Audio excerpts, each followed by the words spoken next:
B positive, always think positive, এই যে এই লাইনগুলো আমরা হামেশাই শুনি, তাই না? ইভেন আমিও কোনো না কোনো ভিডিওতে বলেছি আপনাদের। কিন্তু এই যে লাইনগুলো, এইগুলো সবসময় সব সিচুয়েশনে কি প্রযোজ্য? মানে অতিরিক্ত পজিটিভিটিও যে মানুষকে ক্ষতি করতে পারে, সেই ধারণা কি আপনাদের আছে? তাহলে আজকের ভিডিওতে আমরা জানবো যে অতিরিক্ত পজিটিভিটিও কিভাবে টক্সিক হয়ে উঠতে পারে। হ্যাঁ, আজকের বিষয় টক্সিক পজিটিভিটি। তা এই টক্সিক পজিটিভিটিটা কি? ধরুন এমন কোন সিচুয়েশন লাইফে এলো যেটা সত্যি খুবই দুঃখজনক এবং যেইটা কন্ট্রোল মানুষের হাতে থাকে না অনেক সময়।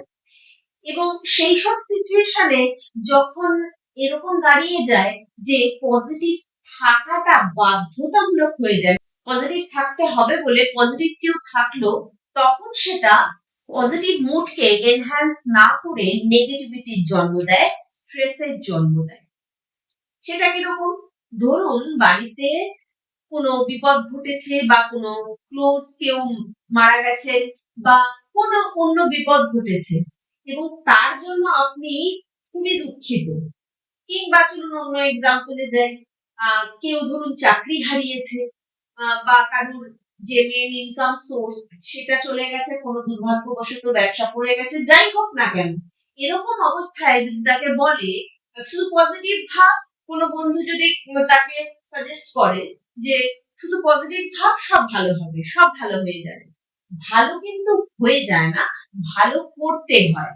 মানে আমরা যদি পজিটিভ মাইন্ডেড লোক হয়ে থাকি তাহলে অবশ্যই সব একদিন আমরা ম্যানেজ করে নেব, কিন্তু বসে বসে পজিটিভ চিন্তা বা উইশফুল থিঙ্কিং এ কোনো কিছু হয় না, আমাদেরকে অ্যাকশন নিতে হয়।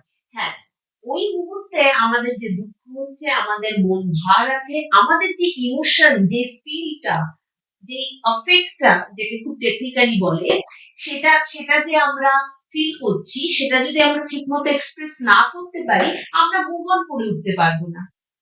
কারণ কোনো রিলেশনশিপ ব্রেকআপ হয়েছে, ডিভোর্স হয়েছে, আমার কষ্ট হয়েছে, দুঃখ হয়েছে, সেই মানুষটা যদি সেই ইমোশনটা যদি এক্সপ্রেস না করে, ইমোশনটা চেপে রেখে উল্টো ইমোশনটা প্রকাশ করে সবসময়, তাহলে যে মেন যে ভেতরের যে আসল ইমোশনটা, সেটা কিন্তু আমরা কোথাও যেন একটা আমাদের নিজের ইমোশনের সাথে অন্যায় করি, কোথাও যেন সেটা আমাদের ক্ষতি করে, উল্টো আমাদের ডিপ্রেশনের দিকে নিয়ে চলে যায়। তাহলে আমাদের ইমোশনটাকে ফিল করা এবং ইমোশনটাকে এক্সপ্রেস করা ভীষণই ভাবে দরকারি। কেউ যদি কাঁদে তাকে কাঁদতে দিন, আপনার যদি কান্না পায়, দুঃখ হয়, সেটা প্রকাশ করুন, কখনো একান্তে বা যদি মনে হয় কারোর সামনে আপনি করতে কমফোর্টেবল, তাহলে অবশ্যই করুন, কিন্তু এক্সপ্রেস করুন, সেটাকে অ্যাড্রেস দিন, অ্যাপ্রুভ করুন, দেন মুভ অন। আচ্ছা, কিভাবে তাহলে বুঝবেন যে আপনি টক্সিক পজিটিভিটির শিকার? যখন কোনো একটা এরকম নেগেটিভ সিচুয়েশনে আপনার মনে হবে আমি তো দুর্দান্ত মানসিক শক্তির অধিকারী, আমার তো কষ্ট হতেই পারে না, কষ্ট হওয়াটা অন্যায়, আমি পাপী, আমি কষ্ট অনুভব করছি, এটসেট্রা।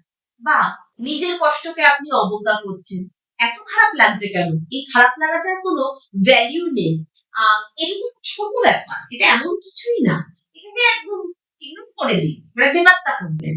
বা অন্য কেউ যখন তার কষ্টটা আপনার কাছে এক্সপ্রেস করছে, তার দুঃখটা, তার ইমোশনটা আপনার কাছে এক্সপ্রেস করছে, তখন আপনি একটাই সলিউশন দিচ্ছেন তাকে যে শুধু হাসো, দুঃখ চলে যাবে, হেসে যাও, হাসি খুশি থাকো, মুখটা সবসময় হাসি খুশি রাখো, দুঃখ চলে যাবে। যে কোনো সমস্যা হলো, তার পরিবর্তে আপনি অতিরিক্ত পজিটিভ রিয়াকশন দিলেন।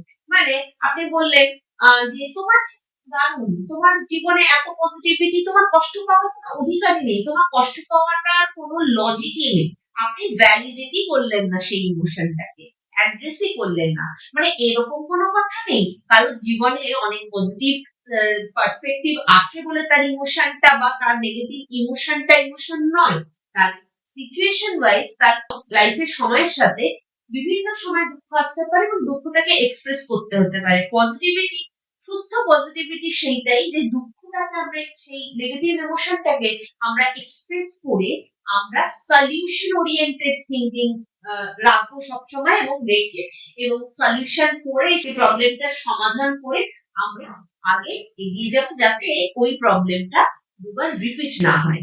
আচ্ছা, কেন এত এক্সপ্লেনেশন দিচ্ছি টক্সিক পজিটিভিটি? কারণ এই টক্সিক পজিটিভিটির এফেক্ট কিন্তু সুদূর প্রসারী। সেটা কিরকম? মানে ধরুন এর রেজাল্ট হিসেবে যেটা আসতে পারে লাইফে, কারোর সাথে আপনার সম্পর্ক নষ্ট হতে পারে।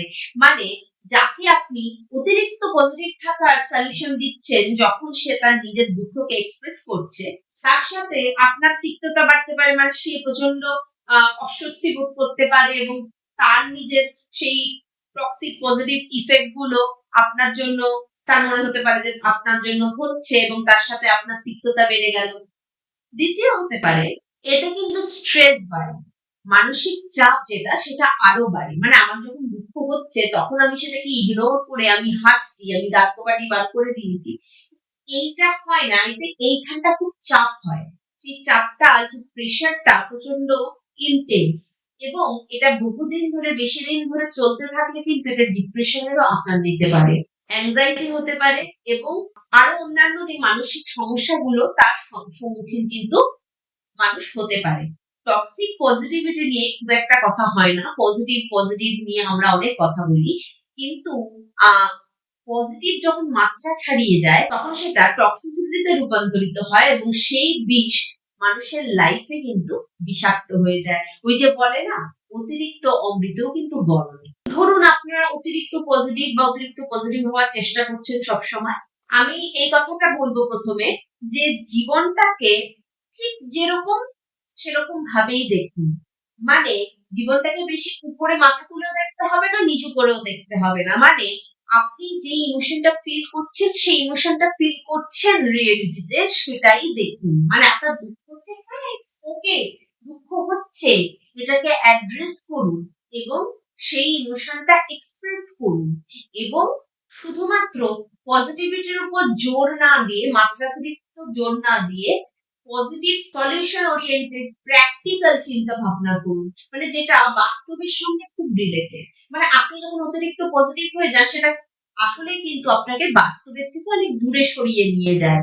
দুঃখ কিন্তু আমাদের পার্ট অফ লাইফ, আমাদের যে জীবনে পথ চলার একটা অংশ, সেটাকে অ্যাকসেপ্ট করুন এবং নিজেকেও সেটা বলুন যে না ঠিক আছে, এটা আমার কঠিন সময়, এটা খুব স্বাভাবিক, এটাকে আমি খুব শিগগিরই কাটিয়ে উঠবো, আমি এটা ফিল করছি, আমি আস্তে আস্তে থেকে বেরিয়ে আসবো। বা কেউ যদি আপনার চারপাশে বন্ধু বান্ধব বা কোনো আত্মীয় স্বজন এরকম দেখেন যে দুঃখের মধ্যে রয়েছে, সেটা প্রকাশ করছে এবং সিরিয়াসলি সেটা একটা দুঃখজনক ম্যাটার, তাকেও সেই কথাটা বলুন, তাকে সেই সহানুভূতিটা দেখান, সেই এমপ্যাথিটা শো করুন যে আমি বুঝতে পারছি তুমি কি ফিল করছো, এই সিচুয়েশনে পড়লে এটাই স্বাভাবিক, এটা খুব স্বাভাবিক, এটা কোনো অস্বাভাবিক ব্যাপার নয়, যেটা ফিল করছো সেটা প্রকাশ করো, যদি কান্না পাচ্ছে তো কেঁদে নাও, কিন্তু এই সমস্যাটার সমাধান একদিন হবেই। সমস্যা কিন্তু চিরস্থায়ী নয়, কোনো কিছু ইনফ্যাক্ট চিরস্থায়ী নয়। তাকে ভালোভাবে সাপোর্ট দিন, মানে এই যে মোরাল সাপোর্ট, যে আমি তোমার পাশে আছি, আমি আছি, এই যে এইটাই জানবেন অনেকাংশে কিন্তু ইফেক্টিভ কারোর লাইফে, যে আমি আছি, আমি সাথে আছি।